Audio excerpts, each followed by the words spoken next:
کہانی اس 2.5 روپے کے سموسے کی ہے جو ایک بچے نے اپنی پوری زندگی کے اندر صرف ایک بار کھایا، اور وہ بھی مفت میں۔ جی ہاں، یہ کہانی پرانے وقتوں کی ہے، جب انٹرنیٹ نہیں تھا۔ بچے گلیوں میں کھیلا کرتے تھے، اور ایک شخص روز ان بچوں کے دل سے کھیلتا تھا۔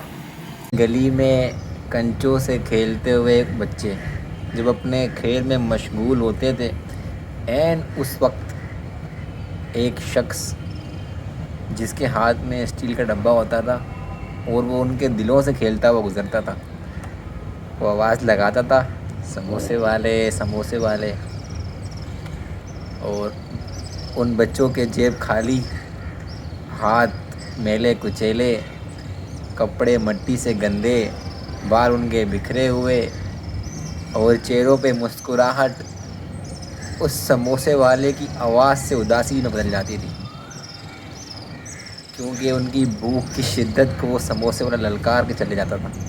جب وہ انکل آواز لگاتے اس محلے سے گزرتے تھے، ان کھیلتے ہوئے بچوں پر سختہ سا طاری ہو جاتا تھا۔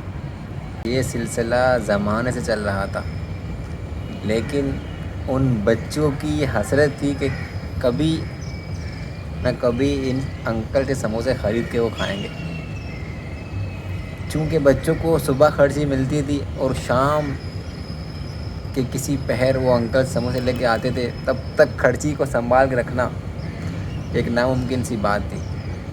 گلی میں کھیلتے ہوئے بچوں کے سامنے سے جب وہ انکل گزرتے تھے، ان کی آواز سے ان کے رگوں میں دوڑتا ہوا خون جم جاتا تھا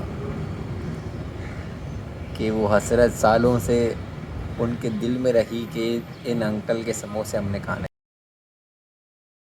اس روز سورج شاید مشرق سے نکلا ہوگا کہ انکل نے ان بھوک سے نڈھال بچوں کو، ان ترستی آنکھوں کو سموسے فری میں بانٹ دی۔ یادگار دن اس بچے کی زندگی کا حسین ترین دن تھا۔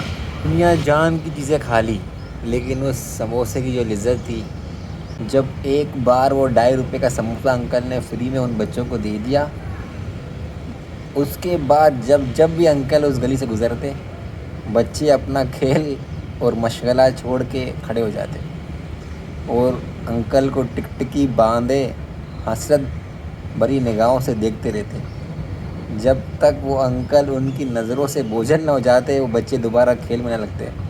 جب بچے سموسے خریدنے کے قابل ہو چکے ہیں، اب اس محلے میں کوئی بچے نہیں کھیلتے،